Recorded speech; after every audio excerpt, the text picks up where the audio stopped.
La Biblia dice en el capítulo 1 del libro de la Revelación, versículo 3, bendito es el que lee y los que oyen las palabras de esta profecía y guardan las cosas escritas en ella, porque el tiempo está cerca. Al igual que Jesús dio las bendiciones en Mateo capítulo 5, Él también es el que da la bendición en el libro de la Revelación. Y por el hecho de que el libro se llama la Revelación, todos nosotros debemos creer que podemos comprender los mensajes contenidos en el libro de la Revelación, que podemos comprender los símbolos contenidos en el libro de la Revelación. Vamos ahora a abrir nuestras Biblias en el libro de Deuteronomio, capítulo 29. La Biblia confirma que el Señor Jesús nos ha dejado el libro de la Revelación para que lo comprendamos sin problemas. ¿Qué significa revelación? Significa descubrir algo, no guardarlo en secreto. La Biblia nos dice en Deuteronomio capítulo 29, el versículo 29, las cosas secretas pertenecen a Jehová nuestro Dios, pero las cosas, ¿cómo? Reveladas, nos pertenecen a nosotros y a nuestros hijos. ¿Para cuánto tiempo? Para siempre, para que pongamos en práctica todas las palabras de esta ley. Así que, basados en este versículo de Deuteronomio 29, ¿cuál es uno de los principales motivos por el cual Jesús nos revela cosas? ¿Qué dice la última frase? Para que podamos obedecer, para que podamos obedecer a Dios. Vamos ahora a volver al capítulo 1 del libro de la Revelación. El motivo es para que podamos obedecer la palabra de Dios, para que podamos obedecer los 10 mandamientos de Dios, su ley. Este es el propósito, el motivo principal del libro de la Revelación.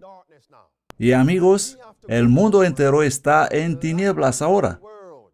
Y nosotros debemos salir para iluminar el mundo. Porque hay muchas personas que afirman estudiar el libro de la Revelación, pero están enseñando a la gente doctrinas erróneas. Dejemos un momento el capítulo 1 de la Revelación y vamos a abrir en Juan capítulo 7. Bendito el que lee y los que escuchan la palabra de esta profecía y guardan las cosas escritas en ella, porque el tiempo está cerca, dice la Revelación 1:3. Y vamos a mirar un poco lo que está ocurriendo alrededor. Aquí tenemos un artículo de Huffington Post del mes de abril 2016 con el titular que dice, ¿a quién se puede atribuir en realidad el número 666?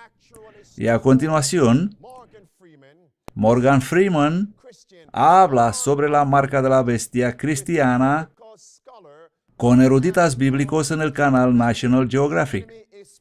Amigos, el enemigo está esparciendo oscuridad sobre toda la tierra para desviar la atención y malinterpretar la importancia de la profecía bíblica para que la gente pueda ser engañada y permanecer engañada. El artículo continúa.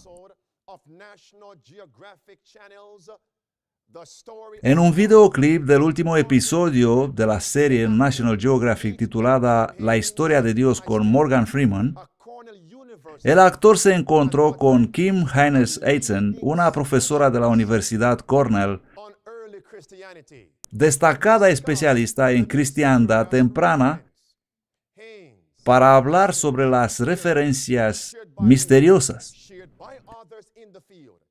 La teoría de la profesora, compartida por otros de la misma esfera, es que el 666 bíblico se refiere al emperador Nerón. ¿Es esto correcto, amigos? ¿Es correcto lo que dice esta señora? ¿Dónde se encuentra esta profecía? La profecía sobre 666 y la marca de la bestia. Vamos a tomarlo primero. ¿Dónde encontramos el número 666? Lo encontramos en el capítulo 13 del libro de la Revelación, en el versículo 18. ¿Y dónde encontramos la marca de la bestia?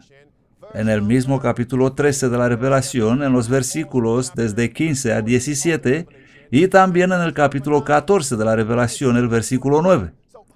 ¿Podéis comprender lo que está ocurriendo? ¿Cómo es posible que un profesor universitario, un especialista destacado en cristiandad temprana que estudia el libro de la Revelación, la marca de la bestia, el número 666, puede decir que estas cosas se refieren al emperador Nerón, un emperador del primer siglo conocido por asesinar y perseguir a los cristianos, según dice el artículo? Por lo tanto, ¿qué está Satanás haciendo malinterpretando la profecía con respecto al número 666? ¿Qué está intentando? Está creando confusión, desviación y engaño. Y entonces, ¿quién va a revelar al mundo qué es la marca de la bestia y qué representa en realidad 666? ¿Comprendéis cuán importante es que nosotros estemos presentes en las plazas? ¿Estar presentes en la sociedad? ¿Tiene el actor Morgan Freeman influencia sobre el público? ¿Tiene el canal National Geographic influencia sobre el público? ¿Y cuántos van a creer que el 666 no tiene nada que ver con la actualidad, con nuestros días, ni con el futuro cercano, sino que todo tiene que ver con el pasado? Y por implicación ellos declaran que el libro de la Revelación pertenece al pasado, un engaño. Mientras que nosotros estamos sentaditos aquí, orgullosos que tenemos la verdad, y el mundo entero se encuentra en tinieblas. Y me pregunto, ¿a quién se les va a pedir cuenta de esto? Me pregunto, ¿de las manos de quién y de los hombros de quién pedirá a Cristo cuentas por las almas que perecerán? De nuestras manos, amigos. La sangre de estas personas estará sobre nuestros hombros porque hemos descuidado hacer la obra. Vamos a leer Juan capítulo 7. ¿Por qué es que muchos estudian la Biblia y sacan conclusiones erróneas? Uno de los motivos se encuentra en Juan capítulo 7. Juan capítulo 7, versículo 17. La Biblia dice, si alguien hará su voluntad, la voluntad de Dios, conocerá de la doctrina si es de Dios o si yo hablo de mí mismo. Por lo tanto, ¿qué es esencial para que podamos descubrir la verdad? Nosotros debemos querer obedecer. Escuchemos qué dice la palabra inspirada. El libro La Gran Controversia, página 599. Una razón por la cual muchos teólogos... ¿Es esta mujer un teólogo? ¿Y hay otros también?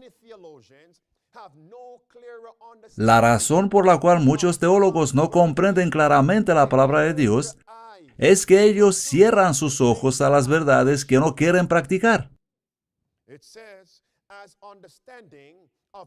La comprensión de las verdades bíblicas no depende tanto de la potencia intelectual aplicada a la investigación como de la sinceridad de propósitos y del ardiente anhelo de justicia que animan al estudiante. Así que los que buscan cumplir la voluntad de Dios, los que buscan justicia, cuando estudian la Biblia con este propósito, van a recibir la verdad. Pero si estudias la Biblia para debatir, nunca vas a alcanzar la verdad bíblica. Y ahora vamos a volver al capítulo 1 de la Revelación. Y vamos a ver otra vez esta primera bendición en el libro de la Revelación. Vamos a echar un vistazo al proceso mediante el cual llegó el libro de la Revelación a nosotros. El primer versículo del capítulo 1 nos dice que de la mano de quién nos llega el libro de la Revelación. La Biblia nos dice que la revelación viene de Dios Padre. Luego fue dada en la mano de Jesús. Y de Jesús pasó al ángel Gabriel. ¿Cuántos pasos tenemos hasta ahora? 3. Y desde el ángel Gabriel el libro pasó al apóstol Juan, el cuarto paso. Y desde Juan, el que escribió el libro de la Revelación, fue dado a los siervos de Dios. Nos es dado a nosotros. Vamos a leer el versículo 1. Es muy importante, amigos. La Biblia dice, la revelación de Jesús el Cristo, que Dios le dio, para mostrar a sus siervos las cosas que deben acontecer pronto. Y la declaró enviándola por su ángel a Juan, su siervo. Y cuando he leído eso, Hace poco tiempo, cuando he leído eso, he preguntado, Señor, ¿por qué esta cadena de comando? ¿Por qué este proceso? Y cuando empecé a estudiar, me ha apuntado unas citas que encontramos en Testimonios para Ministros, página 115. Ahí la sierva del Señor nos dice que al observar la cadena de comando, el proceso por el cual la revelación llegó a nosotros, la Biblia nos enseña que cada paso, cada persona, tuvo que sufrir enormemente para hacernos llegar esta revelación. ¿Qué tuvo que sufrir Jesús para que pueda ofrecernos el libro de la revelación? ¿Tuvo que sufrir o no? ¿Tuvo que pasar por la cruz? ¿Por la persecución de la cruz?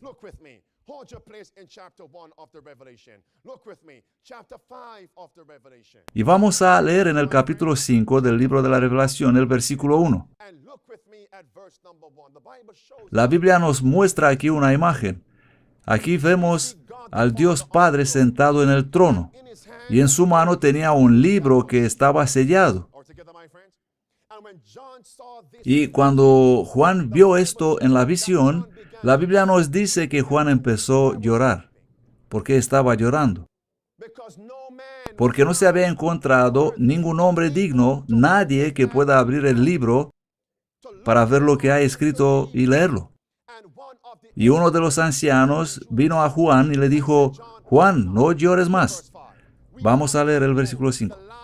No llores. He aquí que el león de la tribu de Judá, la raíz de David, ha vencido para abrir el libro y desatar sus 7 sellos. Y el versículo 6 nos dice que cuando Juan miró en aquella dirección, tratando de ver la raíz de David, al león del tribu de Judá, que había vencido, ¿qué es lo que vio Juan? Él vio un cordero ensangrentado. Vio un Salvador ensangrentado. ¿Por qué tuvo que pasar Cristo para estar tan ensangrentado? Tuvo que pasar por la cruz, por la feroz persecución de Satanás. El versículo 7, ¿qué nos dice? Vamos a ver cómo el versículo 7 está conectado con el capítulo 1 del libro de la Revelación. Versículo 1. ¿Qué vemos que ocurre en el versículo 7? Y él vino y tomó el libro de la mano derecha del que estaba sentado en el trono. Entonces, ¿quién le dio a Jesús la revelación? ¿Podéis ver la conexión, amigos? ¿Y qué tuvo Cristo que soportar a fin de darnos la revelación? Así que la pregunta es,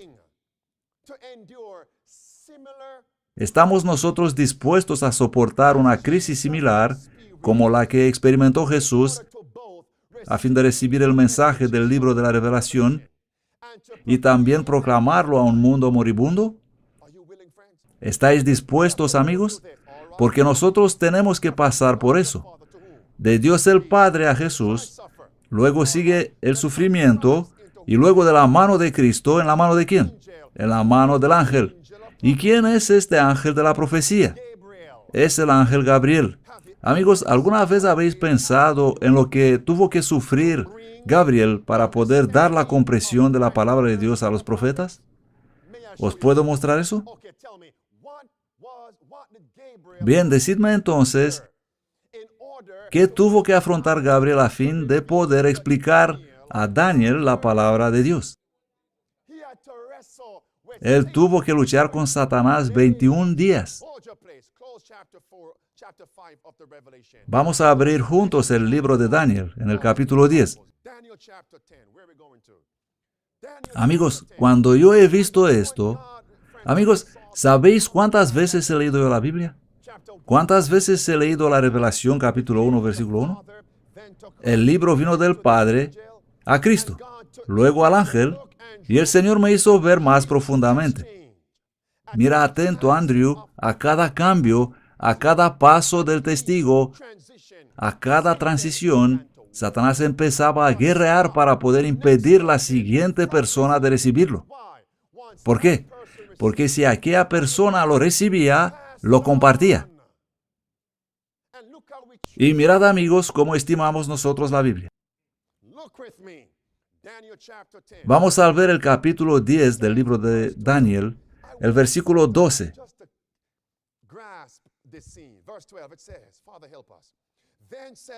Entonces me dijo, ¿quién estaba hablando aquí? Gabriel. El ángel de Daniel 8:16. Entonces me dijo, Daniel, no temas, porque desde el primer día que diste tu corazón a entender y a afligirte en la presencia de tu Dios, fueron oídas tus palabras, y a causa de tus palabras yo he venido. Pero el príncipe, esa palabra significa gobernador, pero el gobernador del reino de Persia se puso contra mí 21 días. ¿Y quién era el gobernador del reino de Persia? ¿Era Darío? ¿O era Ciro? No, amigos. Ningún ser humano podía luchar contra Gabriel. Entonces, ¿quién era el principal gobernador detrás de los líderes humanos, detrás de los líderes paganos de Persia? Era Satanás mismo. ¿Y qué intentaba Satanás hacer? Él intentaba impedir que la revelación llegue a manos de Daniel. 21 días luchó contra eso. Y el ángel Gabriel dice, y Micael vino para ayudarme. Gloria a Dios. ¿Y quién es Micael? Es nuestro Señor Cristo Jesús. El versículo 14 dice, ahora vengo para hacerte comprender lo que sucederá a tu pueblo en los últimos días, porque la visión es aún para muchos días. Entonces, amigos, ¿tenemos nosotros la voluntad de pasar por lo que tuvo que pasar Cristo? ¿Por algo parecido? ¿De pasar por lo que tuvo que pasar Gabriel? ¿Por algo parecido? No exactamente por eso, a fin de que recibamos el mensaje y proclamarlo a un mundo que se encuentra en las tinieblas del engaño. ¿Y de las manos de Gabriel a dónde llegó el mensaje? ¿En las manos de quién? Desde el Dios Padre el mensaje pasó a Cristo, luego pasó a Gabriel, y luego pasó ¿a quién? A Juan el revelador. ¿Y por qué tuvo que pasar Juan? La historia dice, amigos, que literalmente Juan fue arrestado y fueron preparando un barril de aceite hirviendo. Calentaron muy bien ese aceite y Juan fue arrojado en este aceite hirviendo. Pero su cuerpo no fue lastimado en absoluto. ¿Cómo fueron librados los 3 hebreos del fuego del horno encendido? Lo mismo fue librado Juan el revelador, amigos. Y vamos a volver al capítulo 1 de la Revelación. ¿Cómo estimamos nosotros la Biblia, amigos? Algunos de nosotros cuando salen de la iglesia, y amigos, debéis saber que yo hacía lo mismo hace tiempo atrás. Solamente estaba abriendo la Biblia cuando venía a la iglesia. Después allí se quedaba. Y muchas veces ni siquiera traía la Biblia a la iglesia. Eso es lo que hacen muchos de nosotros hoy. Es el tiempo de despertar, amigos. Capítulo 1, versículo 2, Juan nos dice, y he dado testimonio de la palabra de Dios y del testimonio de Cristo Jesús y de todas las cosas que yo he visto. Y en el versículo 9, yo, Juan, que también soy vuestro hermano y compañero en la tribulación y en el reino y en la paciencia de Cristo Jesús, estaba en la isla que es llamada Patmos, por la palabra de Dios y por el testimonio de Cristo Jesús. Así que Juan fue exilado, fue encarcelado, mejor dicho, en la isla de Patmos. Y por la experiencia de Juan vemos que sufrió tribulación, una persecución feroz. Pero, ¿qué dijo Juan que era el propósito de todas estas cosas? Para recibir la palabra de Dios, el testimonio de Cristo Jesús. Entonces, ¿por qué tendrán que pasar los siervos de Dios? Amigos, ¿estoy yo listo para eso? ¿De pasar por los sufrimientos similares a los de Cristo, como Gabriel y como Juan? ¿Estoy yo preparado para eso? Y le dije al Señor, Señor, llévame más profundo todavía. El Señor me llevó a la experiencia de Ellen White. Cuando estuvo preparada para escribir este libro llamado La Gran Controversia, ¿qué le hizo Satanás? Vamos a leer esto. Bosquejos de la vida de James y Ellen White, la edición de 1888, página 338. Cuando ella estaba al punto de escribir este libro, La Gran Controversia, ella dice que de repente su lengua se hinchó de tal manera que quedó muda. Y aquí ella describe: una sensación extraña y fría golpeó mi corazón, pasó por mi cabeza y bajó por la parte derecha de mi cuerpo. Satanás la golpeó con una parálisis. Justo cuando tenía que empezar a escribir el libro La Gran Controversia. Ella escribe a continuación: he intentado usar mis miembros izquierdos, pero eran completamente inútiles. Eran dormidos, eran muertos. Así que ella tenía la parte derecha adormecida y la parte izquierda paralizada. He intentado usar mis miembros izquierdos, pero eran completamente inútiles. Era mi tercer choque de parálisis. Y la última frase dice: no esperaba ver a mis hijos otra vez. Aunque estaba solamente a 9 kilómetros de distancia, amigos. Pero ella dice: el Señor oyó las fieles oraciones de sus hijos y el poder de Satanás fue quebrantado. Por algunas semanas, dice ella, no pude sentir ninguna sensación en la mano, ni el agua más fría vertida sobre mi cabeza. Al levantarme para andar, a menudo tambaleaba y a veces me caía al suelo. En esta condición, he empezado a escribir La Gran Controversia. Al principio solamente podía escribir una página al día y descansar después 3 días. Pero según progresaba, mi fuerza crecía. Y luego ella dice que cuando puso el punto final al libro, cuando terminó el libro La Gran Controversia, cuando tenía listo el manuscrito completo, de repente toda su fortaleza fue restaurada completamente. Todos los síntomas de la parálisis y los golpes de la enfermedad desaparecieron. Ella dice: antes de cerrar esta obra, el efecto del choque de parálisis me abandonó completamente. ¿Y cómo tratamos nosotros el libro La Gran Controversia? Cuando he leído eso, tuve que arrodillarme, amigos. Me he levantado de mi silla a la oficina y he caído de rodillas y he pedido a Dios darme más amor para la Biblia y para el espíritu de profecía. Desde las manos de Dios, el mensaje pasó a Cristo, luego al ángel Gabriel, luego a Juan y luego a los siervos de Dios. Y en el libro La Gran Controversia, página 580, se nos dice que el propósito que Satanás se esfuerza a cumplir es mantener el mundo en tinieblas e impenitencia hasta termine la mediación de Cristo en el santuario celestial. Y cuando una persona pregunta: ¿qué debo hacer para ser salvo?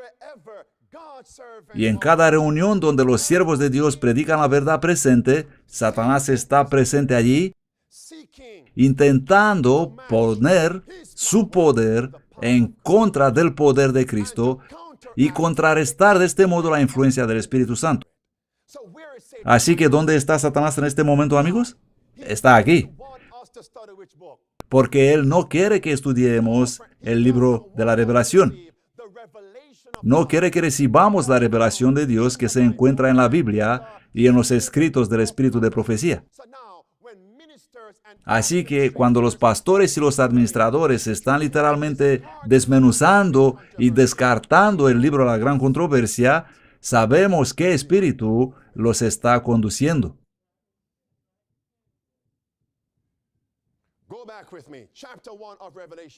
Quiero poneros una pregunta. ¿Cuán a menudo estáis leyendo el libro La Gran Controversia? Yo he pasado muchas veces por este libro. Ahora estoy leyendo uno nuevo, porque este está casi roto.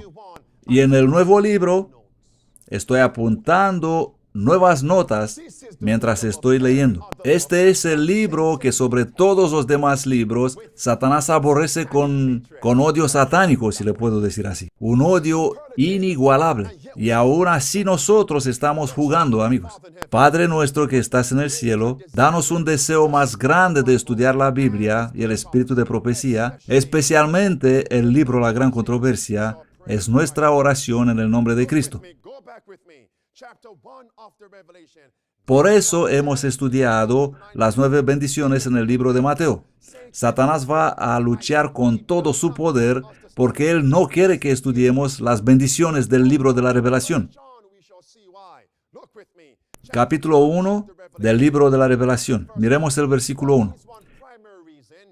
¿Cuál es el motivo principal por el cual Jesús nos dio la revelación? El versículo 1 dice, la revelación de Jesús el Cristo que Dios le dio para mostrar a sus siervos las cosas que deben acontecer pronto. Entonces, ¿cuál es el propósito para estudiar el libro de la Revelación? ¿Para qué nos van a preparar estos mensajes? Para que estemos listos para los últimos días. Y el versículo 3 dice, bendito el que lee y los que oyen las palabras de esta profecía y guardan las cosas escritas en ella. ¿Por qué? ¿Por qué, amigos? Porque el tiempo está cerca. He encontrado muchos críticos que me dicen que este es el motivo por el cual no creen que la Biblia es inspirada. Porque desde el año 96 después de Cristo, la fecha aproximada cuando se supone que fue escrito el libro de la Revelación, ¿cómo puede Juan decir que el tiempo está aquí, que está cerca? Cuando nosotros, después de aproximadamente 2000 años de distancia, desde cuando Juan escribió la Revelación, estamos todavía aquí. Y por eso ellos dicen que este libro no es inspirado. Y si yo os pregunto, ¿por qué estamos todavía aquí? ¿Por qué tuvo que pasar tanto largo tiempo? ¿Quién es el principal culpable por eso? ¿Por qué el tiempo del fin ha tardado tanto? ¿Alguien me puede responder a esas preguntas? ¿De quién es la culpa? Apuntad esta cita, para leerla cada uno en su casa.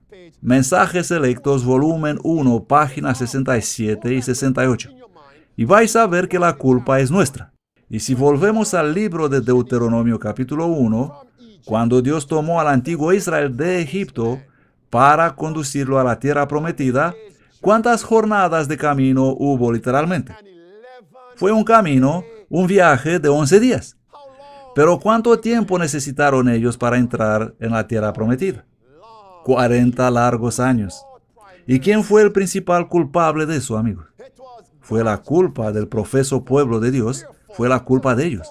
Así que ¿de quién es la culpa que estamos todavía aquí? Y esta cita dice que uno de los motivos por el cual estamos todavía aquí es porque no hemos recibido todavía el mensaje del tercer ángel, ni lo hemos predicado en el poder del Espíritu Santo.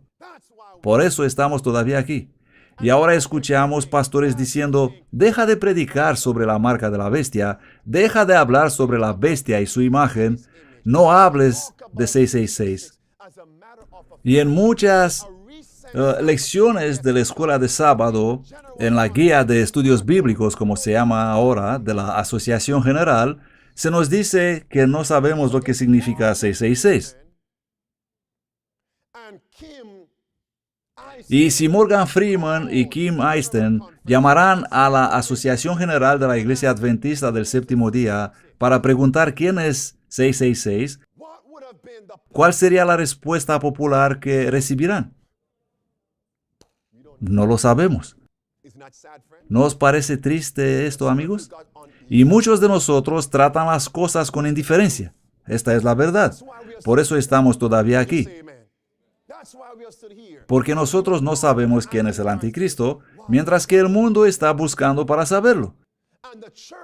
Y la iglesia dice, nosotros no lo sabemos. Y entonces, ¿cómo ganará el mundo? ¿Comprendéis por qué todavía Dios no dejó imponerse la ley dominical? Porque la mayoría de los que deberían dar al mundo el gran clamor no saben lo que es el gran clamor. los que deben dar el mensaje final de advertencia y de esperanza al mundo no saben cuáles son esos. Porque el énfasis está principalmente sobre la predicación de un evangelio social, no del evangelio eterno.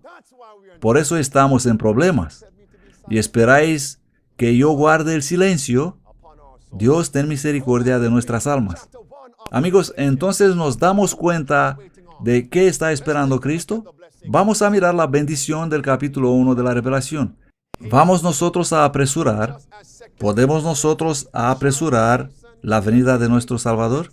Así como se nos dice en la segunda epístola de Pedro. ¿Vamos nosotros a apresurar el día cuando el pecado no va a herir más a nuestro Jesús? ¿Vamos a salir en las plazas? ¿Vamos nosotros a usar YouTube, Facebook, Instagram, Twitter, WhatsApp y todos los medios sociales de comunicación para predicar el verdadero evangelio de Cristo Jesús?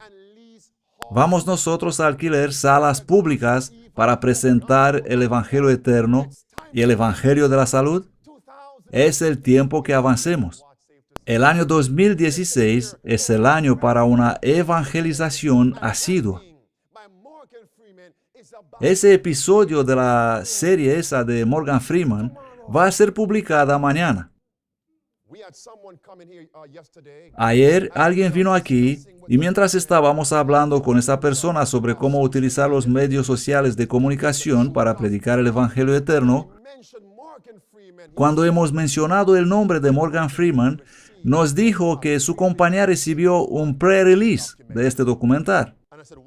Y yo he preguntado, ¿qué intereses tienen ellos de enviarte un pre-release?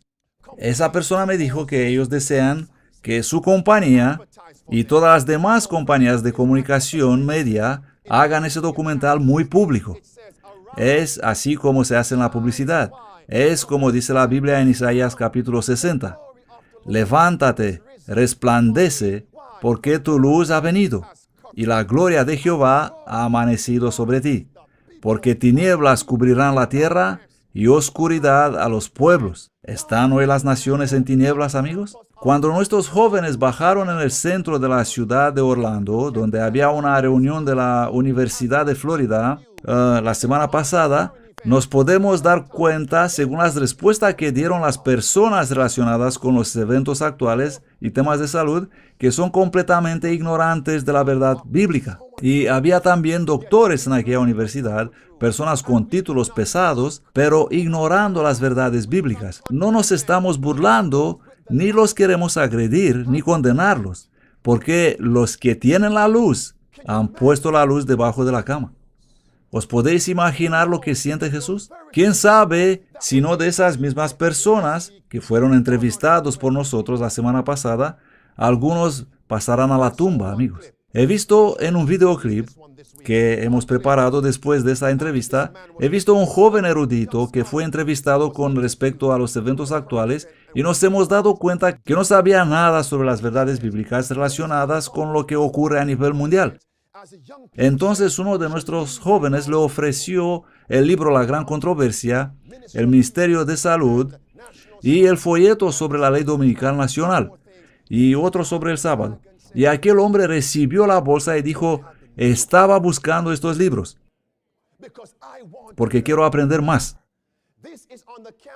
Esto es lo que ocurrió en el campus de la universidad, amigos.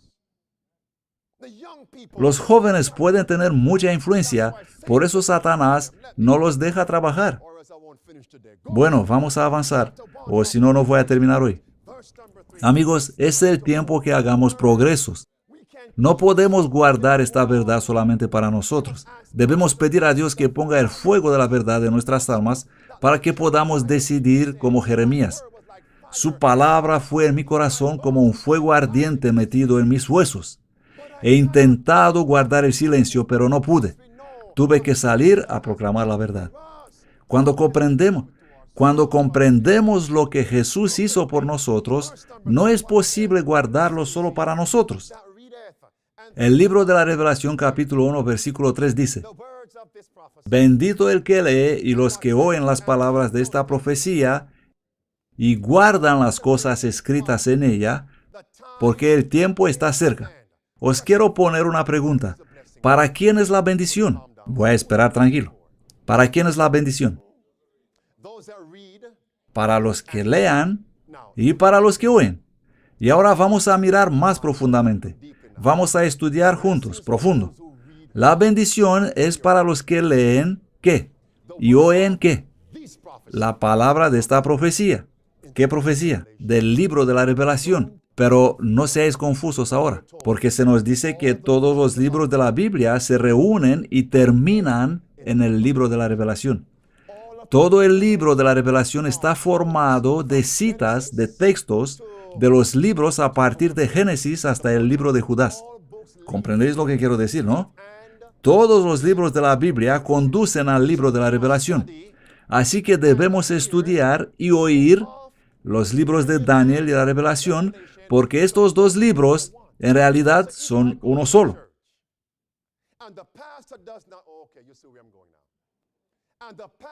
Así que si fue a una iglesia y el pastor no enfatiza la profecía del libro de la Revelación, ¿puedo yo recibir las bendiciones prometidas al inicio del libro de la Revelación? No, no puedes. Puedes recibir algo, pero no estas bendiciones. ¿Comprendéis, amigos? Porque hay una bendición especial para aquellos que lean y para los que oyen las palabras de esta profecía. Y si yo no estudio las profecías de Daniel y la Revelación, no puedo recibir esta bendición específica.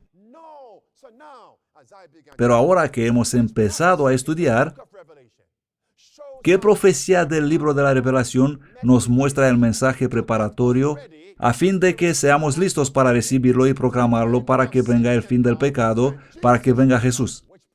¿Cuál es aquella profecía? Los mensajes de los tres ángeles. ¿Dónde se encuentran esos mensajes? En el capítulo 14 del libro de la Revelación, desde el versículo 6 al versículo 12. ¿Y qué dice el versículo 9? Si alguien... Vamos, tenéis que hablarme porque estamos estudiando aquí. El versículo 9 dice, si alguien adora a la bestia y a su imagen y recibe la marca de él en su frente o en su mano, vamos a pararnos aquí un poco. Antes de que tenga lugar la crisis de la marca de la bestia, ¿qué debe suceder con la herida de la bestia? Con la herida del papado. Debe ser sanada. Bueno, y ahora vamos a razonar juntos. Si nosotros vemos los eventos actuales que nos demuestran que la herida del papado está casi curada, ¿qué ley está a punto de ser impuesta? La ley dominical. Y después vendrá el fin. ¿Y después vendrá el fin? Sí. ¿Estamos nosotros preparados para esto, amigos? ¿Comprendéis lo que está atrayendo toda mi atención? ¿Estamos nosotros preparados para el fin? La Biblia nos dice en el capítulo 13 de la Revelación, en el versículo 3, que la herida de la bestia debe ser curada. ¿Estamos de acuerdo? Ahora, ¿os recordáis que hemos hablado y os he mostrado que ha habido dos cismas en la Iglesia Romano-Católica? Una separación de los ortodoxos y el segundo cisma con los protestantes. ¿Y es el cisma con los ortodoxos sanados? Sí, ha sido ya consolidado. ¿En qué fecha estamos hoy? Estamos el 16 de abril.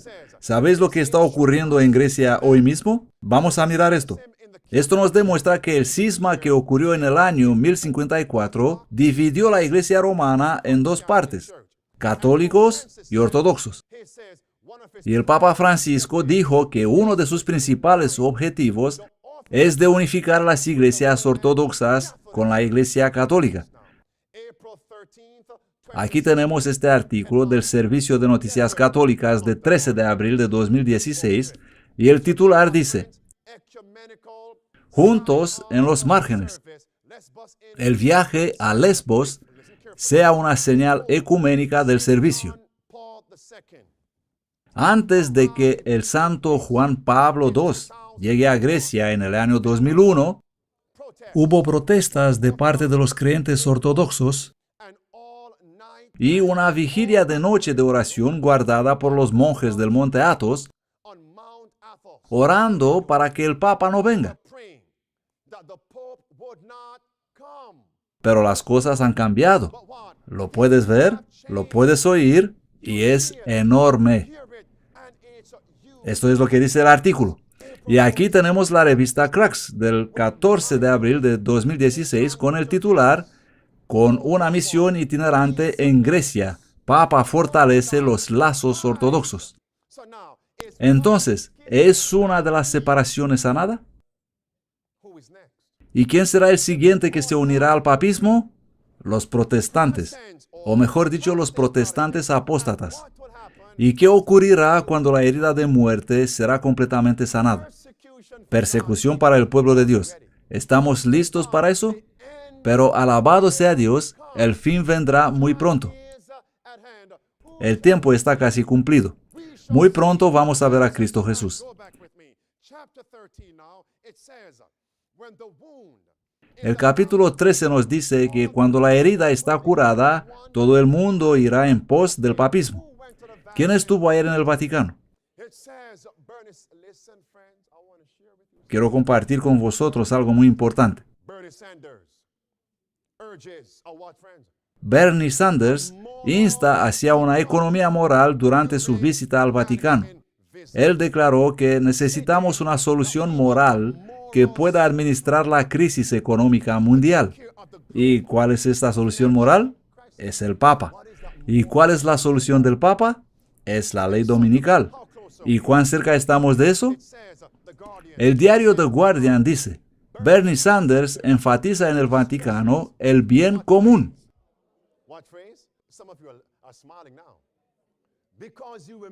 ¿Os recordáis que hemos hablado de eso, no? Bien, eso significa que tenéis los ojos abiertos. Bernie Sanders enfatiza en el Vaticano el bien común en su ataque contra el capitalismo. Y a continuación leemos, Bernie Sanders lanzó una de las acusaciones más poderosas contra el capitalismo moderno en su campaña en el Vaticano el viernes, diciendo que el más grande reto que afronta el mundo era un imperativo moral para redirigir nuestros esfuerzos y visiones al bien común. Sanders elogió la Iglesia romano-católica por su consistencia social en su enseñanza sobre problemas económicos, diciendo, existen algunos cuantos lugares en el pensamiento moderno que rivalizan en profundidad y comprensión con las enseñanzas morales de la Iglesia sobre la economía del mercado. Parece, amigos, que Bernie Sanders ha adoptado las enseñanzas de la Iglesia romano-católica y ahora los está proclamando, intentando avanzar su imposición y legalización. Las políticas del papismo. La enseñanza sobre el bien común es una enseñanza romano-católica y la prensa no lo pasó por alto. Aquí podemos ver claramente en el diario National Catholic Reporter. Bernie Sanders abraza la doctrina social católica al Vaticano, haciendo eco del clamor de Francisco en contra de la indiferencia. Así que vemos claramente que él está empujando y publicando las políticas del papado. Y aquí tenemos la revista The Time Tribune con el titular Papa Francisco y el bien común. Y al senador americano Bob Casey reconociendo que este es un principio romano-católico. ¿Qué está pasando, amigos? ¿Qué se está preparando? ¿Qué es el bien común? ¿Os recordáis que hemos hablado de esto? ¿Habéis olvidado? El bien común significa, os voy a recordar eso. El bien común está matando los derechos naturales. El bien común anula los principios de la Constitución de los Estados Unidos. El bien común elimina los derechos individuales.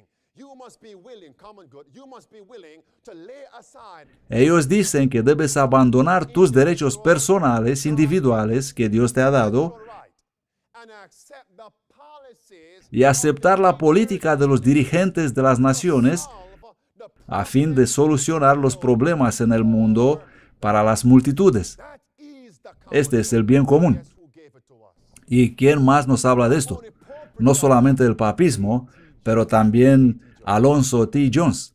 ¿Sabéis quién fue Alonzo T. Jones?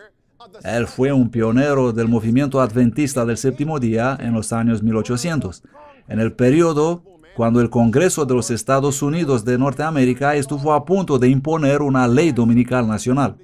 Pero Dios envió al Congreso al hermano Jones para presentar un discurso y conferencias para impedir la imposición de la ley dominical. Y el hermano Alonso T. Jones escribió que uno de los principales argumentos que ellos usaban para convencer que se necesita una ley dominical nacional era que debemos aceptar eso para el bien común. Y aquí vemos al Papa Francisco en el mismo Congreso de los Estados Unidos preparando el terreno usando el argumento del bien común. Y aquí vemos otra vez al mismo Papa en la Organización de las Naciones Unidas, la ONU, utilizando el mismo argumento del bien común. Y aquí podemos leer lo que escribió Alonso T. Jones. ¿Cómo se decidió que deben estar las cosas para el bien común? Es por la decisión de la mayoría, por lo menos de los que tienen el poder.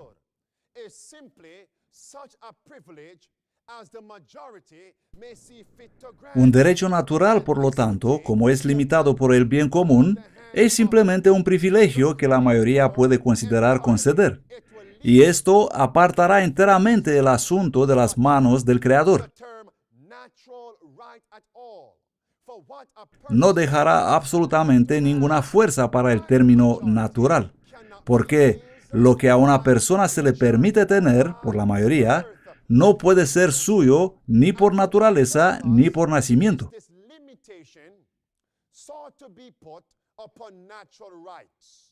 ¿Y con qué propósito se intenta poner esta limitación sobre los derechos naturales?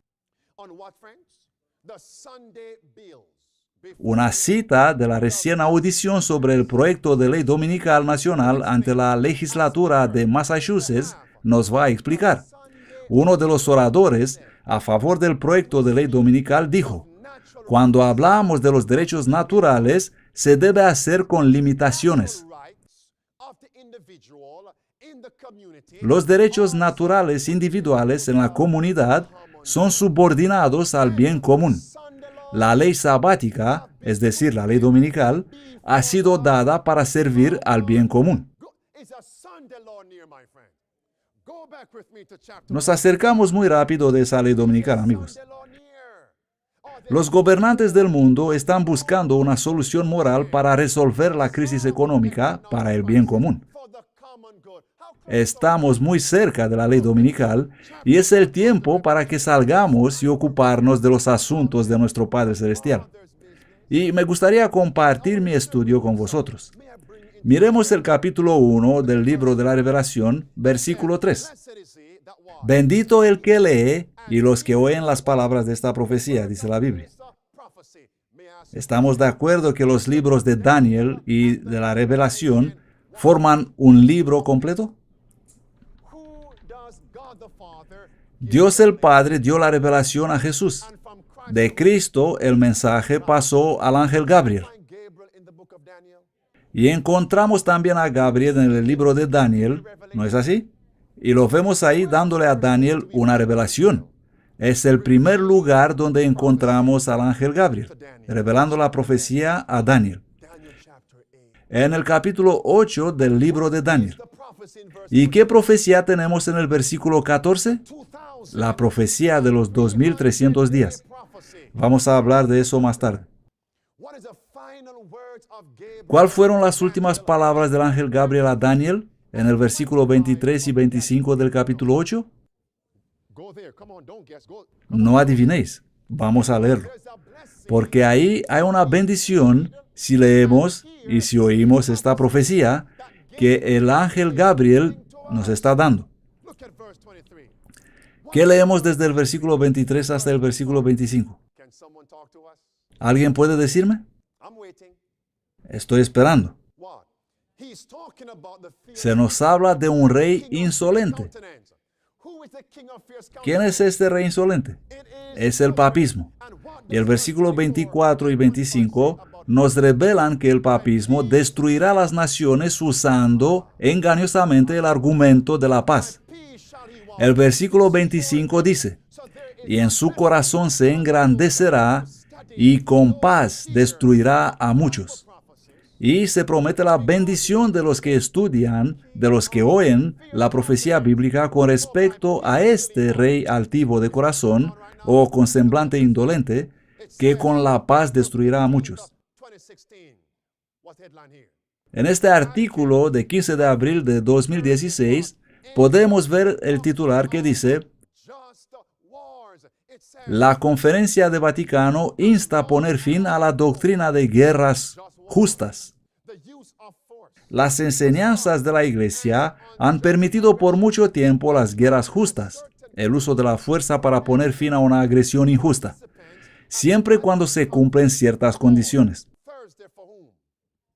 Los participantes a la Conferencia del Vaticano llamaron el jueves a la Iglesia Católica a renunciar a su doctrina de guerras justas y al Papa Francisco a escribir una encíclica sobre la no violencia y la paz justa. Por lo tanto, ahora ellos declaran oficialmente: nosotros somos una entidad de paz. Y ahora, por paz, ellos destruirán a muchos. Pero luego el versículo 25 sigue diciendo que ellos serán quebrantados o destrozados sin mano, es decir, sin la intervención humana. La segunda venida de nuestro Salvador Cristo Jesús está muy cerca, amigos. ¿Cuántos de vosotros quieren ir a casa? Por eso la profecía bíblica no debe asustarnos, amigos, porque la profecía bíblica solo nos demuestra que Jesús está por venir. Y si perseveramos obedeciendo a Dios por un poco más de tiempo, lo vamos a encontrar en paz. Tengamos ánimo, amigos, porque el fin de la gran controversia está aquí. En este artículo de Noticias Católicas de 8 de abril 2016, el titular dice: ¿por qué dos diferentes papas nos dicen leer el libro El Señor del Mundo? Ellos están enfatizando mucho esto. Hace poco atrás, hemos visto este artículo con las declaraciones del Papa que dice: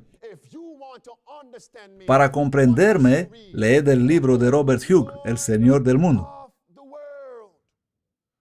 Pero, ¿qué contiene ese libro? ¿Sobre qué trata ese libro?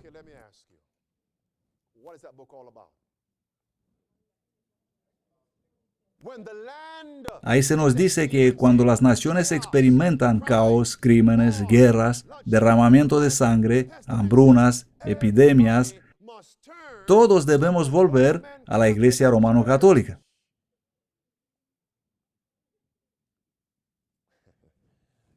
Aquí tenemos una cita donde leemos: es la historia de un enfrentamiento cataclísmico entre una sociedad secular radical y una alternativa creíble a ella, a saber, la Iglesia Católica. Y volvemos a este artículo de 8 de abril 2016. Estemos atentos para percibir la sutileza utilizada en estas declaraciones. La historia en sí del libro El Señor del Mundo se refiere a la ascensión del anticristo al poder mundial, principalmente en la persona de un enigmático y misterioso senador americano. Y más adelante leemos: los únicos que quedan en oposición contra este poder del anticristo son unos pocos miembros de una iglesia remanente conducidos por un padre, Percy Franklin, quien es elegido como Papa Silvestre III y quien parece sorprendentemente similar al senador americano. Mucha confusión engañosa, amigos. Se intenta distraer la atención del verdadero anticristo. No miréis hacia el Vaticano. El anticristo no es el papismo. Tenéis que buscarlo en los Estados Unidos. Es un senador o algún líder civil. No miréis al Papa. ¿Comprendéis el engaño, amigos? Y todo este libro, en conexión con el episodio sobre el número 666 de la serie de Morgan Freeman, todo está conectado. Y sutilmente ellos dirigen al lector hacia la iglesia remanente. Ellos dicen que la iglesia remanente es la iglesia romano-católica. Y también hablan de paz. Si queréis tener paz, la tenéis que buscar al Papa de Roma. ¿La conocéis a Madeleine Albright?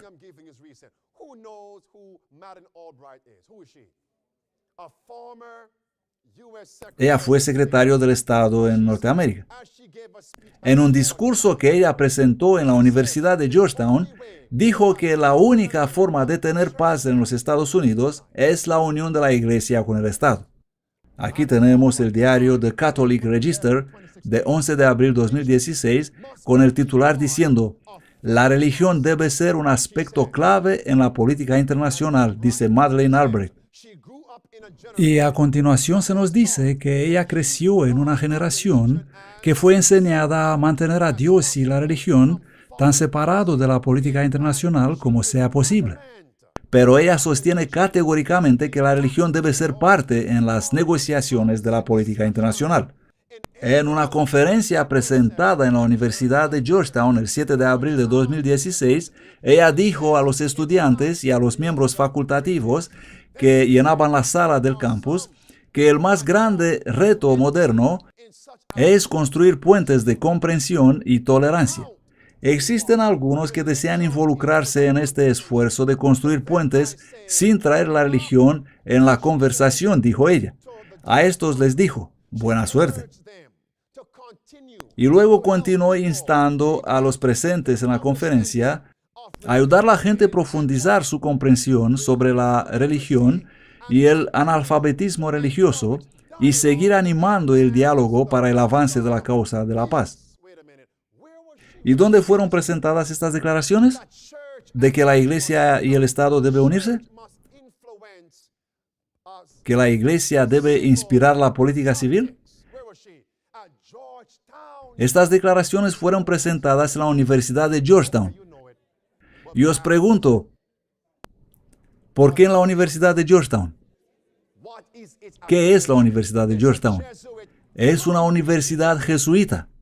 Sutilmente se nos deja comprender que estas políticas provienen del jesuitismo.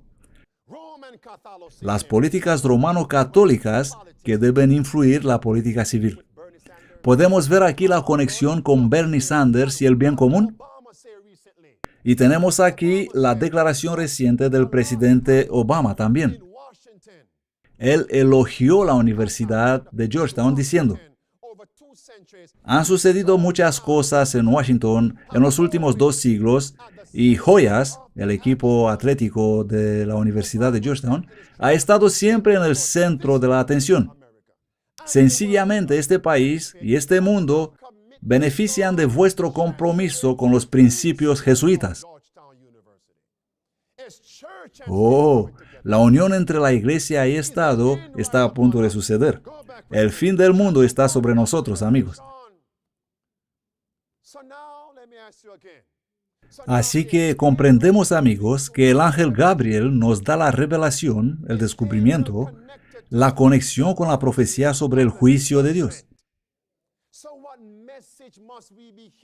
Y debemos oír esta profecía para poder recibir la bendición. ¿Cuándo fue la última vez cuando habéis oído en las iglesias populares el mensaje sobre el juicio investigador? ¿Habéis oído alguna vez algo sobre la purificación del santuario? Hemos escuchado algo sobre la intercesión de Cristo en el lugar santísimo y algo sobre el fin del pecado y algo sobre que debemos obtener victoria sobre el pecado. Pero el ángel Gabriel está conectado con esta profecía.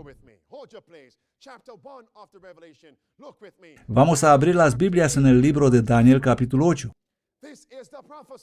Esta es la profecía que trae la bendición para los que lean y oyen las palabras de esta profecía y guardan las cosas escritas en ella, porque el tiempo está cerca, está aquí. Apuntad estos versículos. No los vamos a leer todos. Daniel capítulo 8, versículo 14 menciona la purificación del santuario. Y vamos a leer el versículo 16 que dice: y oí una voz de hombre entre las riberas de Ulai que gritó y dijo: Gabriel, haz a este hombre comprender la visión. Así que el ángel Gabriel está explicando la profecía sobre la purificación del santuario. Y Juan nos da el mismo mensaje. ¿Y dónde en el libro de la Revelación encontramos el mensaje con respecto al juicio investigador?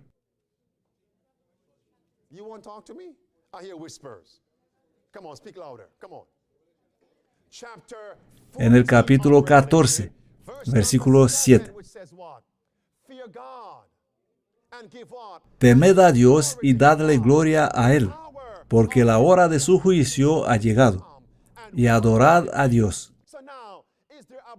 Tenemos la promesa de la bendición si estudiamos la profecía de 2300 días, pero, sin embargo, hay muchos que dicen que no es importante estudiarla.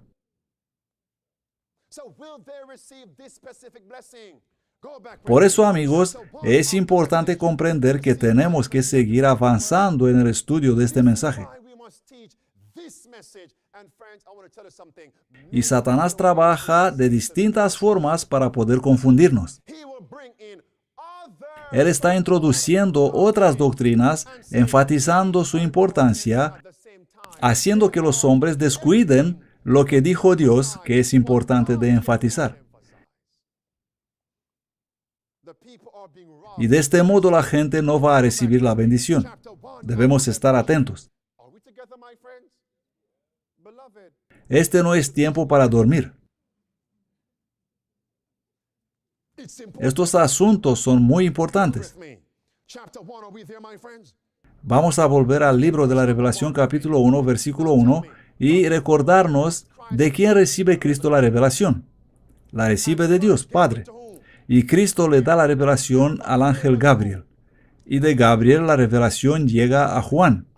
Y de Juan a los siervos de Dios. Estoy pescando ahora.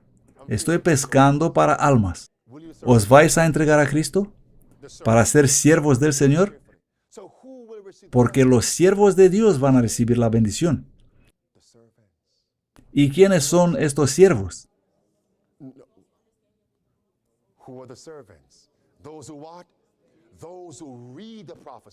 Los que lean la profecía, los que oyen la profecía y los que obedecen y comparten la profecía con otros. Estos son los siervos de Dios. Para vosotros, ¿quiénes son los siervos de Dios? ¿Somos nosotros? Y con esto nos basta, ¿no? Así que le dije al Señor, esto es demasiado simple, Señor. Llévame más profundamente. Si las bendiciones son para los siervos de Dios, he pensado que en el mismo libro de la Revelación debo encontrar la definición de los siervos de Dios. Y entonces, amigos, he tomado mi concordancia bíblica y he buscado la palabra siervo. Y he seguido esa palabra desde el capítulo 1 hasta el capítulo 22 del libro de la Revelación. Y quiero compartir con vosotros lo que he encontrado. Porque los siervos reciben las bendiciones. Vamos al capítulo 2 del libro de la Revelación. Y en el primer lugar la Biblia dice que los siervos son los que no cometen fornicación con Jezabel. ¿Quién es la Jezabel de los tiempos modernos? En el pasado, esa mujer fue una adoradora pagana. Ella cometió adulterio, cometió fornicación.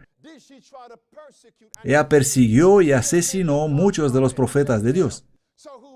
Y la Jezabel de los días modernos es el papado. Así que los siervos de Dios son los que no aceptan las doctrinas del papismo. Los que no permiten que las enseñanzas y los libros de Babilonia entren en sus hogares, en sus iglesias, en sus escuelas. Estos son los siervos de Dios. Y esto eliminaría un montón de adventistas del séptimo día. Por eso tuve que ponerme de rodillas. No puedes ser siervo de Dios y ser superficial. Por eso intento pescar. Jesús dijo, os voy a hacer pescadores de hombres. Y no se trata solamente de la fornicación espiritual, sino también de la fornicación física. Así que no puedes ser siervo de Dios si estás involucrado o involucrada en la promiscuidad sexual, en prácticas licenciosas, sea que las estás practicando o que las estás mirando. Sí, en la televisión, en internet o donde sea. Entonces no eres siervo de Dios, sino siervo de Satanás. y por lo tanto no puedes recibir estas bendiciones. El versículo 20 del capítulo 2 dice que los siervos de Dios no comen tampoco cosas sacrificadas a los ídolos. ¿Me podéis decir alguna cosa sacrificada a los ídolos? Pero no me digáis el cerdo, ¿vale? ¿De qué cosas sacrificadas a los ídolos se nos habla aquí? Porque los siervos de Dios no toman parte en esto. Bueno, ya que no lo sabemos decir de punto de vista negativo, tenemos que estudiar la verdad. ¿Qué se estaba trayendo en ofrenda a Dios como un sacrificio? ¿Cuál era el sacrificio que se traía en el altar que Satanás siempre estuvo falsificando? ¿Cuál era el sacrificio? Era la sangre del animal y la grasa. Y ahora solo tenemos que mirar cuál iglesia actual es la única que profesa que ellos son capaces de crear a Dios en esa mesa. Y si tomas parte en ese ceremonial, vas a beber literalmente, dicen ellos, la sangre de Cristo. Y vas a comer literalmente, dicen ellos, el cuerpo de Cristo. Se trata del papismo y hablamos de la Eucaristía.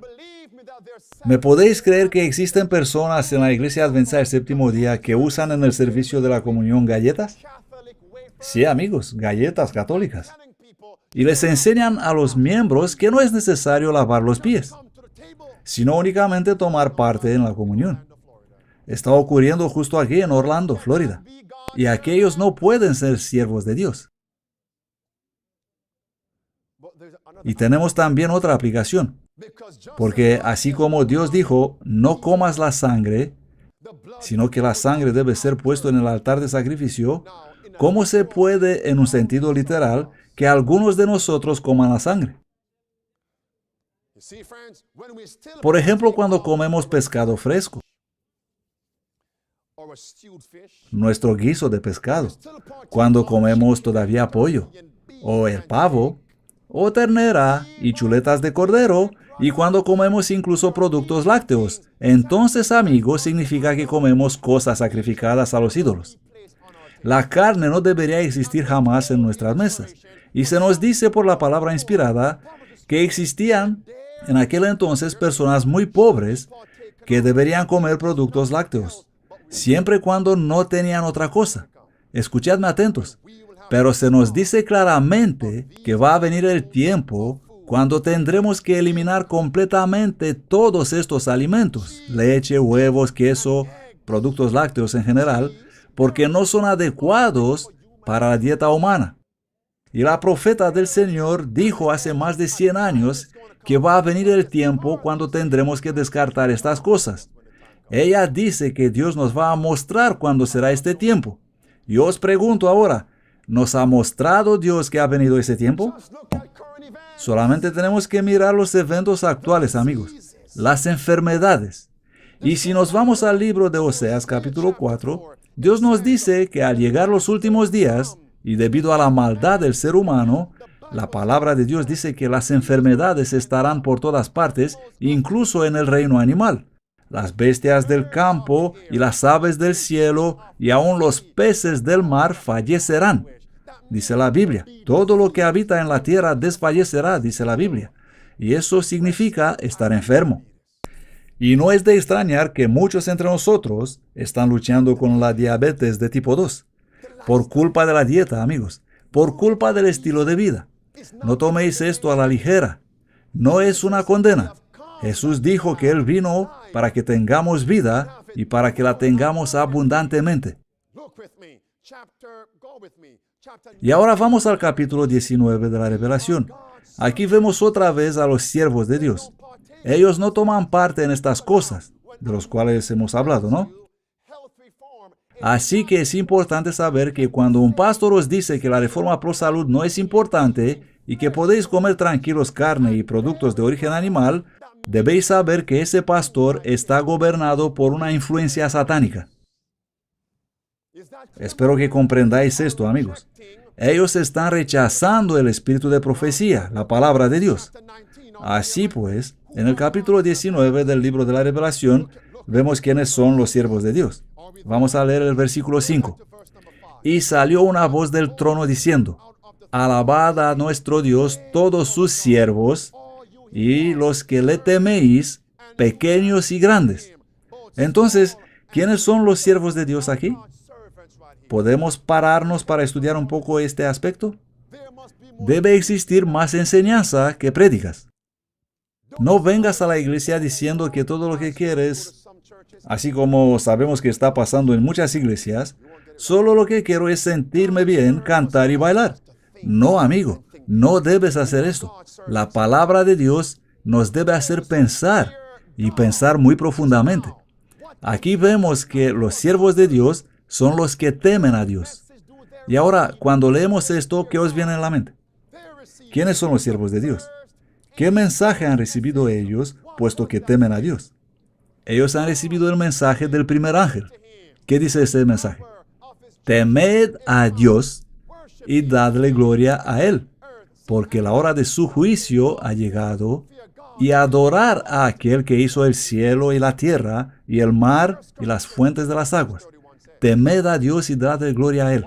¿Qué significa dar gloria a Dios? La primera epístola de Corintios, capítulo 10, versículo 31, nos dice qué significa dar gloria a Dios.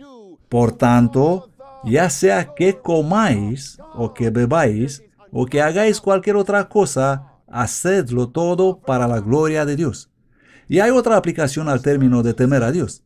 Proverbios capítulo 8, versículo 13 dice, el temor de Jehová es aborrecer el mal, la soberbia y la arrogancia, el mal camino y la boca perversa aborrezco, dice Dios.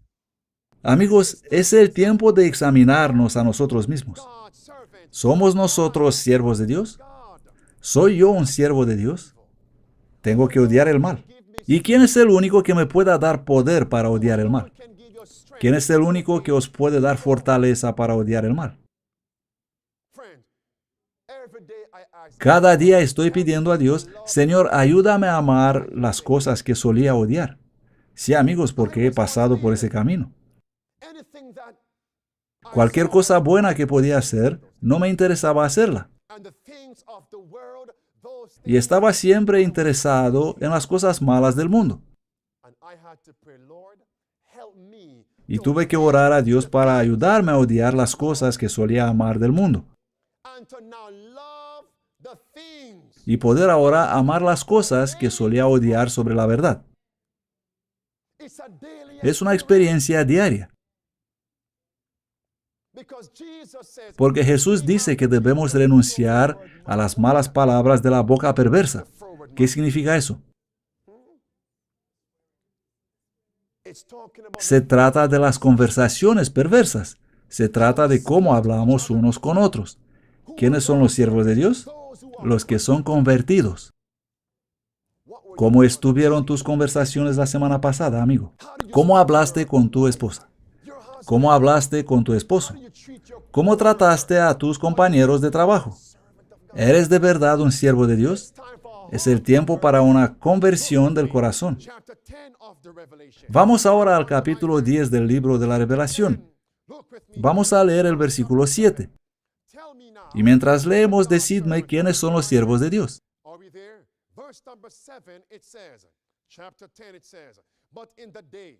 La Revelación 17 dice, pero en los días de la voz del séptimo ángel, cuando él comience a tocar la trompeta, el misterio de Dios será consumado como él lo anunció a sus siervos, los profetas.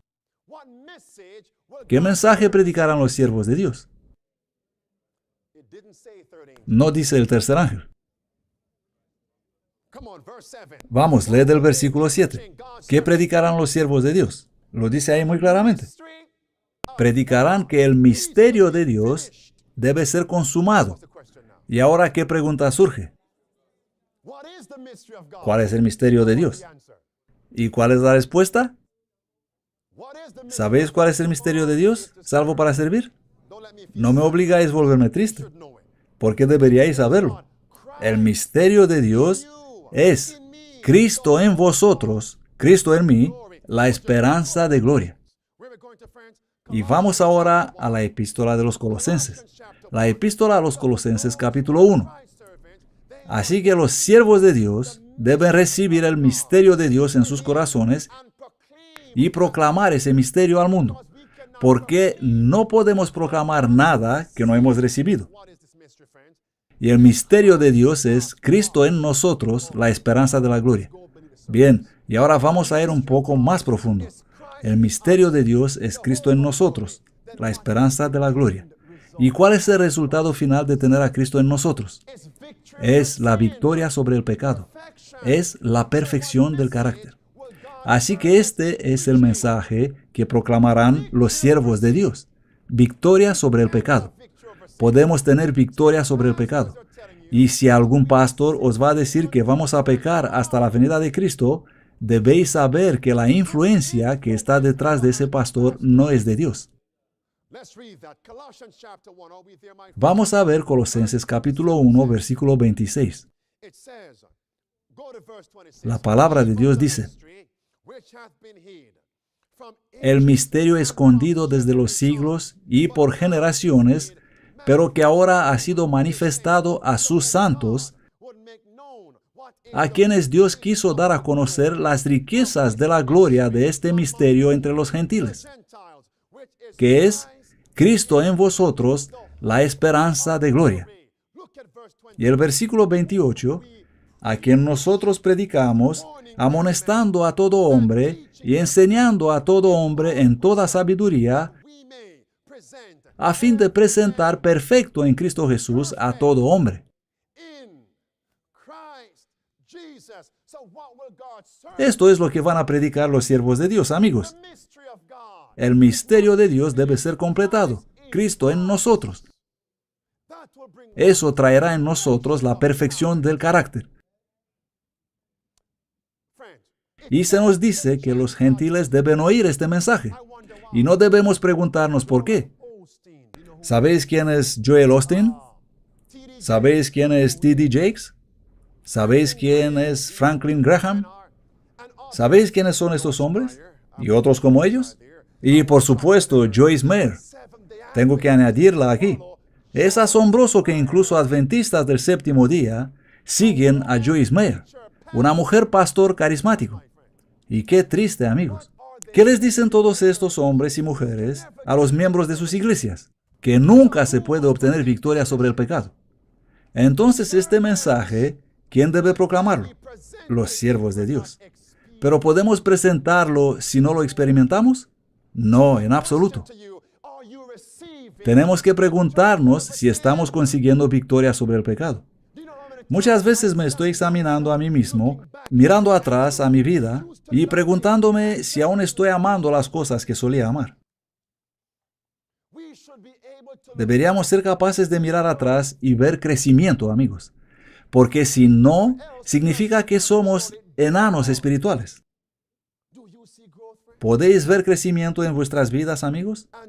Pero si miramos atrás y vemos crecimiento, no debemos ser orgullosos, sino que tenemos que alabar a Dios que nos cuidó y fortaleció todo ese camino. ¿Podéis ver crecimiento en vuestras vidas?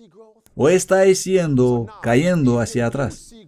Y si puedes ver el crecimiento, entonces la pregunta es, ¿cuáles son los frutos que has traído hasta hoy? ¿Comprendéis, amigos? Porque la gente del mundo, los gentiles, necesitan oír lo que vosotros aplicáis prácticamente. Ellos necesitan hacer lo que nosotros hacemos para obtener la victoria sobre el pecado. La victoria sobre la dieta inadecuada. Carne, huevos, lácteos, café. Oh, algunos de vosotros mueven la cabeza, no pueden aceptar eso. Oh, pastor, ¿qué hay de malo con mi café? ¿Quieres decir que el café es malo? Sí, amigos. Y el mundo necesita saber cómo obtener victoria sobre la música inadecuada también. ¿Qué haces tú para que puedas mirar a alguien que una vez te hizo daño, pero ahora tú no tienes más ira en tu corazón, sino la paz de Cristo y perdón? El mundo necesita conocer prácticamente cómo habéis conseguido esto. ¿Tenéis un testimonio personal, amigos? ¿Tenéis un testimonio sobre vuestra experiencia personal? Porque si no tenéis un testimonio de cómo os dio Cristo la victoria, nunca jamás podéis ayudar a otra persona para obtener victoria sobre el pecado. Es imposible hacerlo. Por eso Cristo tuvo que convertirse en carne, tomar un cuerpo humano, por eso tuvo que vivir entre nosotros y obtener victoria sobre el pecado. Y ahora cuando nosotros contemplamos la vida de Cristo, podemos ver el testimonio de Jesús. Y de este modo somos alentados. ¿Tenéis vuestro testimonio personal? No tenemos que aflojar nuestra lucha, amigos. Amigo, tu lucha personal puede ser la lucha personal de otra persona. Y si tú obtienes la victoria, Cristo quiere que tú vayas y animas a otra persona. Muchas veces estoy pensando en los que me llaman por teléfono y me dicen, pastor, yo cuando era pequeño fui violado. Mi tío me violó. ¿Cómo puedo perdonar eso? ¿Cómo puedo olvidar eso? Y estuve estudiando con ese joven, y alabado sea Dios que él quiso estudiar y se hizo bien los deberes. Y hay una cosa que le he explicado. Puede que haya muchos hombres que fueron violados por otros hombres. Y yo solamente les puedo dar un testimonio de segunda mano. Pero tú ahora les puedes dar un testimonio de primera mano. Entonces pregunto, ¿quién es el testigo más poderoso? Esa persona que experimenta la victoria sobre el pecado, amigos. La persona que por el poder de Dios recibe la victoria y ahora puede perdonar. La persona que ahora puede resistir a las tentaciones licenciosas.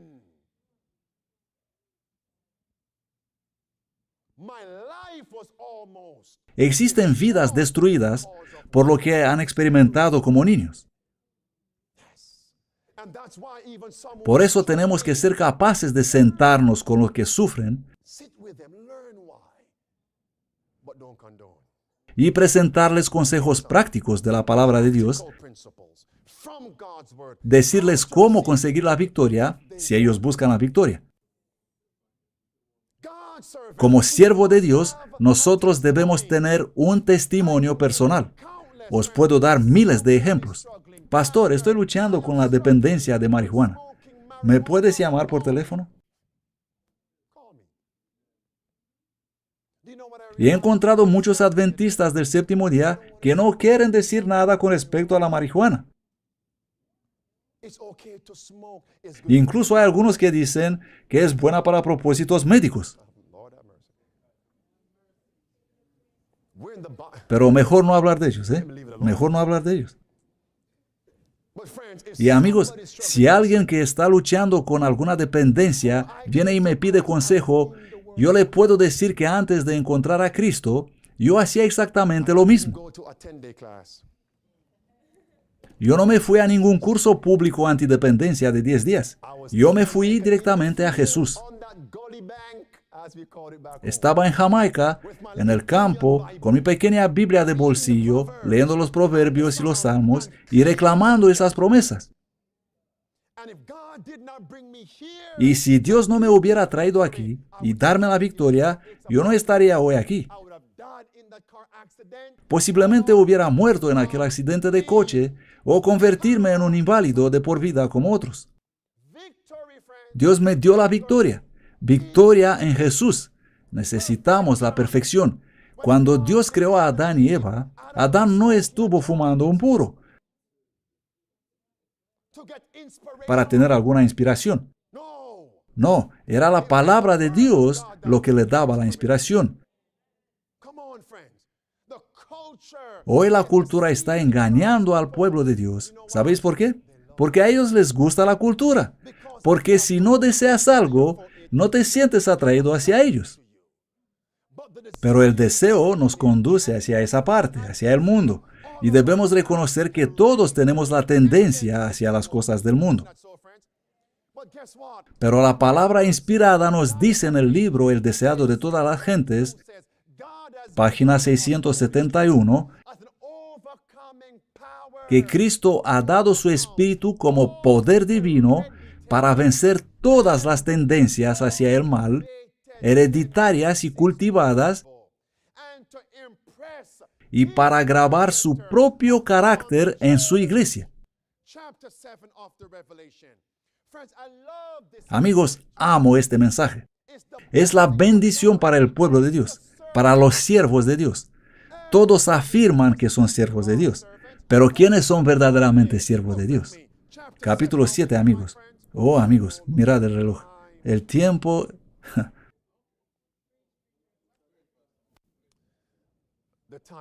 El tiempo está cerca. Gloria a Dios. Tenemos que darnos prisa. ¿Estáis de acuerdo? Algunos me dicen, pastor, es que tienes prédicas muy largas. ¿Crees que yo no me doy cuenta? Yo soy el que habla. Pero es importante, amigos. El día de mañana no es garantizado. ¿Por qué tener prisa? ¿Qué día es hoy? ¿Vais a trabajar? ¿Tenéis alguna cita más importante? ¿Qué día es hoy, amigos? Es sábado. Vamos a quedarnos en la presencia de Dios. Vamos a abrir la Biblia en el libro de la Revelación, capítulo 7, versículos 2 y 3. Y vi otro ángel que subía de donde nace el sol, teniendo el sello del Dios viviente, y clamó con gran voz a los 4 ángeles a quienes se había encomendado causar daño a la tierra y al mar, diciendo: no hagáis daño a la tierra, ni al mar, ni a los árboles, hasta que hayamos sellado a los siervos de nuestro Dios en sus frentes. Así que, amigos, los siervos de Dios van a recibir un sello en sus frentes. El sello de Dios. Esa es una gran bendición. ¿Y cuál es ese sello de Dios, amigos? Es la observancia del sábado. Y es también el carácter de Dios, la victoria sobre el pecado. Estas son las bendiciones para el pueblo de Dios. Y ahora vamos a volver al capítulo 1. Vamos a leer otra vez el versículo 3. Bendito el que lee y los que oyen las palabras de esta profecía.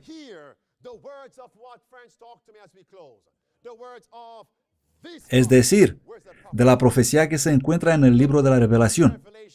Y hasta ahora hemos explicado las cosas relacionadas con esto. Y a continuación leemos: los que oyen las palabras de esta profecía y guardan las cosas escritas en ella, porque el tiempo está aquí.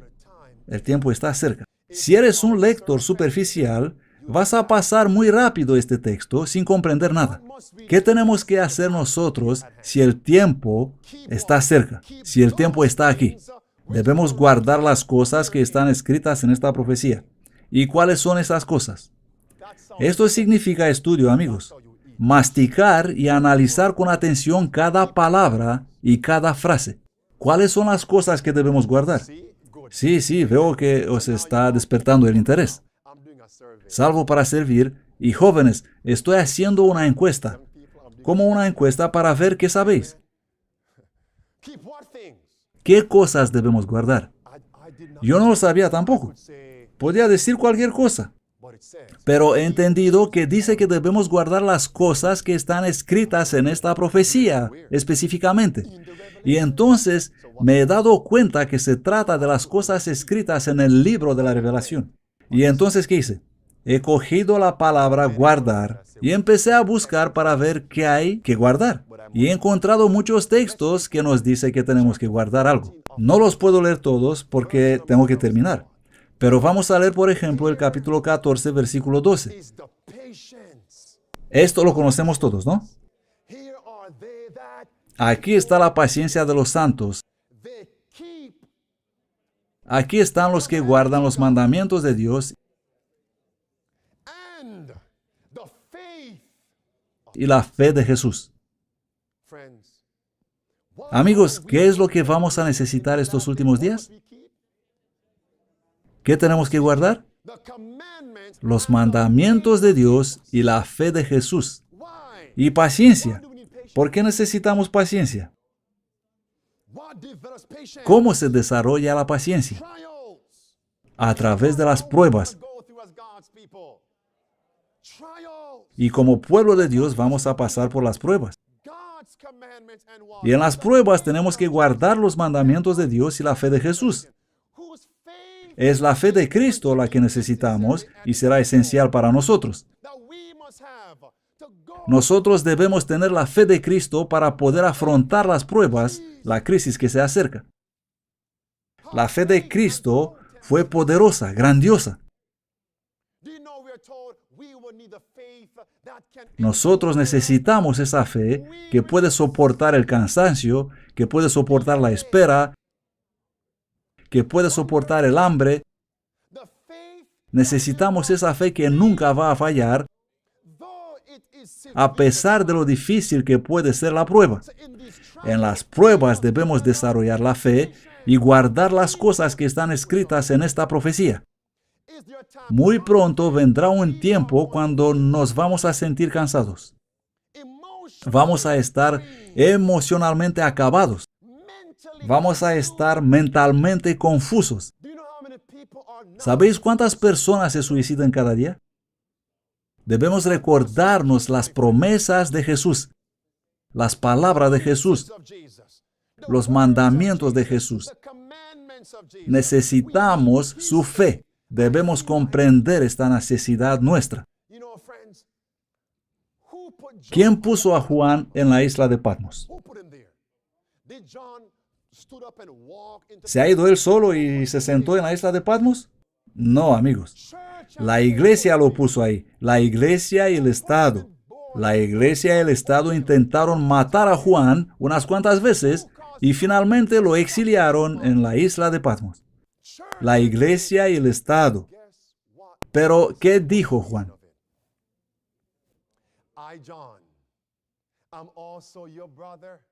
Yo, Juan, que también soy vuestro hermano y compañero en la tribulación, estoy en la isla que se llama Patmos, no porque me puso Nerón aquí, no porque Diocleciano me puso aquí, no porque la iglesia y el Estado me pusieron aquí, en esta crisis, sino que estoy aquí porque Cristo lo permitió.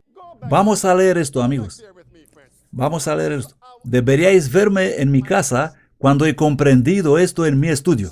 Cuando he comprendido que cuando estoy en crisis, estoy ahí para recibir el testimonio de Jesús.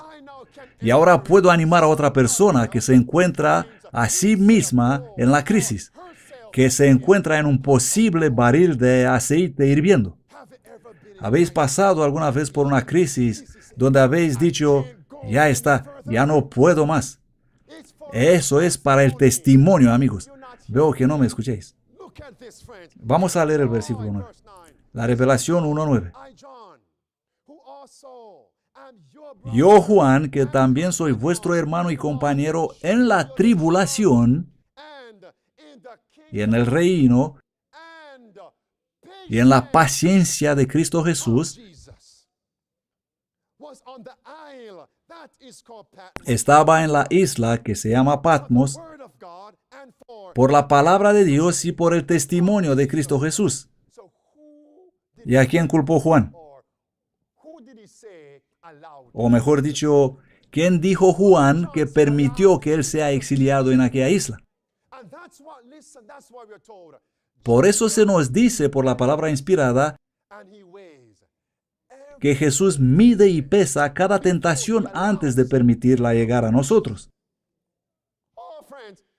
Sí, amigos, eso significa que si algo muy malo, una prueba muy amarga me sobrevine, Jesús lo ha medido y lo ha pesado antes. Él ha comprobado primero cuán pesada puede ser para mí esa tentación, para ver si yo pueda soportarla. Y si Él ha permitido esa difícil prueba, Él sabe en tu debilidad, Él sabe que en tu debilidad su poder es perfecto, porque cuando eres débil, puedes decir, como el apóstol Pablo, soy fuerte porque estoy reclamando sus promesas, porque estoy cantando sus canciones de Sión, para alejar las nubes oscuras. Por eso, 1 Corintios 10:13 dice, no os ha tomado tentación que no sea común al hombre. Más fiel es Dios, que no os dejará ser tentados más de lo que podéis soportar, sino que con la tentación dará también la salida, para que podáis resistir. Y el contraste es que cuando nos encontramos en agua hirviendo, empezamos a culpar a otras personas. Empezamos a culpar a las esposas, a los maridos. Es por tu culpa que ahora vamos a perder la casa. Es por tu culpa que ya no tenemos dinero como antes. Ya no tenemos dinero ahorrado en el banco. Dios tenga misericordia de nosotros, amigos. Así que Juan dijo confiadamente, estoy aquí porque Dios permitió esto. Y lo mismo debemos nosotros decir cuando pasamos por distintas crisis. Yo me siento muy animado, amigos. No sé si vosotros también. Y Juan estaba literalmente en la isla de Patmos, pero espiritualmente, ¿dónde estaba? Él dice, soy vuestro hermano y compañero en la tribulación y en el reino y en la paciencia de Cristo Jesús. ¿Dónde estaba él literalmente? Estaba en la cárcel. Esto me anima muchísimo. Juan estaba en la isla de Patmos. Y dentro de muy poco tiempo, amigos, el pueblo de Dios será arrojado en las cárceles. ¿Y qué vamos a necesitar entonces? La fe de Jesús. Esto debemos aprender ahora, amigos. Tener la fe de Jesús. Juan estaba literalmente en la isla, en la cárcel, pero espiritualmente estaba en el reino de Dios, en la paciencia de Cristo Jesús. Juan había pasado por la escuela de la paciencia, por la escuela de Jesús. Él encontraba su gloria y alegría incluso en las cosas que provocaban dolor y amargura. Él podría decir, estoy aquí por la palabra de Dios. Y aunque la prueba era muy dolorosa, la palabra de Dios hacía todo muy dulce para Juan. Y así es como debemos animarnos unos a otros. Juan dijo, yo, Juan, soy vuestro hermano y vuestro compañero en tribulación. Por eso no debe existir división entre nosotros. No debe existir división ni en el matrimonio. Porque cuando uno es débil, el otro debe ser ese hermano y compañero, ese amigo que va a luchar la batalla a tu lado. Él no te va a criticar, sino a ayudar. Eso es lo que hace un hermano. Está contigo en la tribulación. Y Cristo dijo que la iglesia debemos animarnos y ayudarnos unos a otros. En el matrimonio, en el hogar, la familia, debemos animarnos unos a otros para estar firmes reclamando las promesas de Dios y obedecer a Dios a pesar de cualquier circunstancia. Reclamar la fe de Cristo. No debemos criticar y condenar, porque de este modo estás debilitando al otro. Entonces, amigos, ¿qué va a ocurrir muy pronto cuando nos vamos a quedarnos cada uno solo? ¿Quién será aquel hermano? ¿Quién será hermano mayor para cada uno de nosotros? Y exactamente eso era lo que pedía Cristo en su oración en Getsemaní. Pedro, ¿no pudiste quedarte conmigo una hora? Y amigos, ¿recordáis lo que le dijo Caín a Dios después de matar a su hermano Abel? Eso no era mi deber. ¿Soy yo el guardia de mi hermano?